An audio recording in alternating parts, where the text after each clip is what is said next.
Le livre de Ruth, c'est une des histoires les plus courtes de la Bible. Mais attention, c'est aussi l'une des plus percutantes.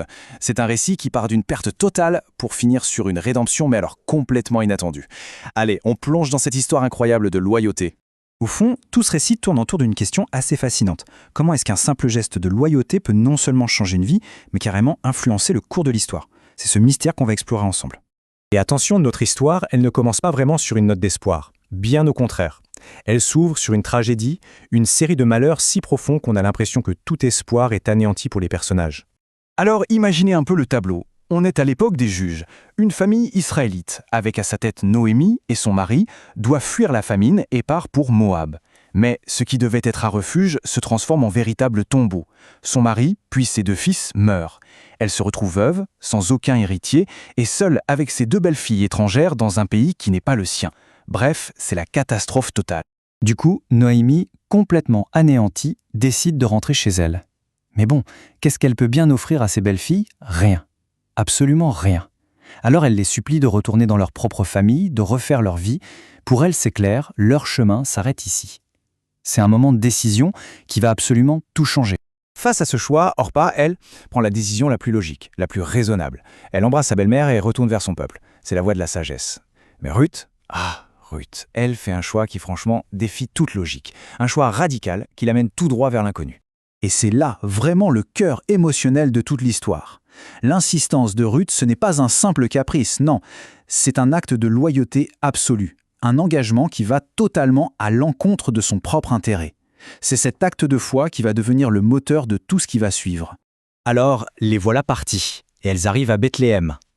Après tant de morts et de deuil, elles débarquent pile au début de la moisson. Le contraste est saisissant. C'est un peu comme un symbole d'espoir, la promesse d'un nouveau départ au milieu des ruines de leur vie. Alors comment est-ce qu'elles vont s'en sortir? Eh bien, Ruth va utiliser une vieille loi israélite, le glanage. En gros, c'était une sorte de filet de sécurité sociale de l'époque. Ça autorisait les plus pauvres, les veuves, les étrangers, à passer dans les champs après les moissonneurs pour ramasser les épis qui avaient été oubliés. C'est leur seule chance de ne pas mourir de faim. Et c'est là que, disons, le destin ou peut-être la providence s'en mêle. Ruth se retrouve par hasard à glaner dans le champ d'un certain Boaz. Ce qu'elle ne sait pas, c'est que cet homme n'est pas n'importe qui. C'est un parent de la famille de son mari décédé. Et cette rencontre, elle va tout changer. Boaz, lui, la remarque tout de suite. Il ne voit pas juste une étrangère qui travaille dur. Non. Il entend parler de son incroyable loyauté envers Noémie. Il reconnaît en elle une femme d'une intégrité rare. Une femme de valeur, comme on disait. Et il se sent poussé à agir. Boaz décide en fait d'endosser un rôle très particulier, celui de Goël, qu'on pourrait traduire par « rédempteur de la famille ». C'est un concept super important dans la culture de l'époque. Il avait le devoir de protéger les biens de la famille et de s'occuper de ses membres les plus vulnérables. Pour une veuve sans enfant comme Ruth, c'était littéralement le seul espoir de salut. Le plan de Boaz est en fait double, et il est vraiment brillant. D'abord, il rachète la terre de la famille, pour s'assurer que l'héritage ne soit pas perdu. Ensuite, il épouse Ruth. Mais attention, ce n'est pas juste un mariage, c'est un acte de rédemption complet. Il ne fait pas que sauver 2 femmes de la misère, il restaure l'honneur, et il assure un avenir à toute une lignée. Et c'est là que cette petite histoire, très personnelle, bascule et prend une dimension complètement historique.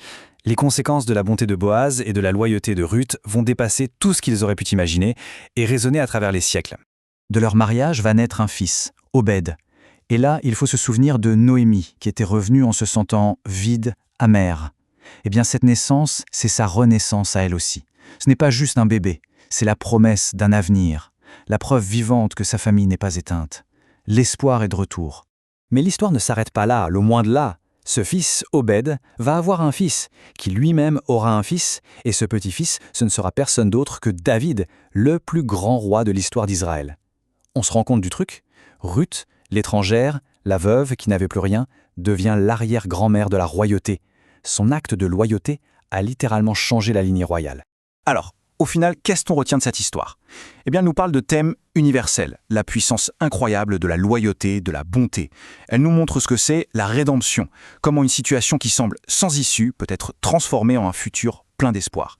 Et surtout, elle nous rappelle que des gens ordinaires, par leur choix, peuvent jouer un rôle extraordinaire dans un grand plan qui les dépasse complètement.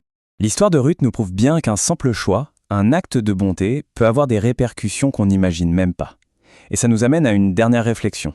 Quels sont les héritages insoupçonnés que nos propres actes de loyauté et de bonté sont peut-être en train de construire jour après jour, silencieusement ?